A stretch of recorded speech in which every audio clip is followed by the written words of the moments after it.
মালিক এই নিন একটু মুখ মিষ্টি করুন। আমার এগুলো একদম পছন্দ নয়। আবার এর নাটক শুরু হলো। দেখুন বাস, আমি এত কষ্ট করে বানিয়েছি, তাই আপনাকে এটা খেতেই হবে। আর আপনি কোনো ছোট বাচ্চা নন যে বায়না করছেন। চুপচাপ খেয়ে নিন। চামচ নিয়ে আসবে, তবেই তো খেতে পারবো।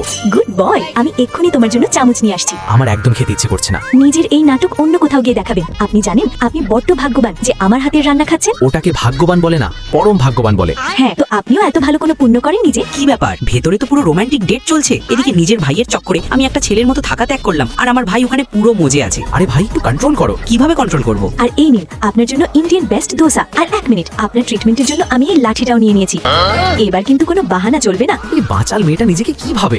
দেখো বাবু, আমার নিন্দে করা বন্ধ করো আর চুপচাপ এটা গিলে নাও। আমি তোমার বস, তুমি আমার নাও, বুঝেছো? কন্ট্রোল কর বোন, কন্ট্রোল কর। ভালোবেসে খাওয়াচ্ছে, খেয়ে নাও, নইলে। তুমি কে আর এখানে কি করছো? তুমি কি আমার মা যে এত প্রশ্ন করছো? তুমি কে আমাকে আটকানোর? আরে বোকা মেয়ে, এটা কি করছো তুমি? তুমি এখানে কি করতে এসেছো? আমাদের ব্রেকআপ হওয়ার বড়জোর কয়েক সপ্তাহ হয়নি, আর এর মধ্যেই তোমার রঙ্গলীলা শুরু হয়ে গেল। যাইনি কোথাকার, নিজের ওই নোংরা মুখটা বন্ধ রাখ। তুই আমাকে ডাইনি বললি? কেন, নিজের অপমানটা কানে পৌঁছায়নি? আর আমি থাকতে তোর মতো ডাইনি আমার বাবুর একটা চুলো বাঁকা করতে পারবে না, কারণ আমি বিবি নাম্বার 1।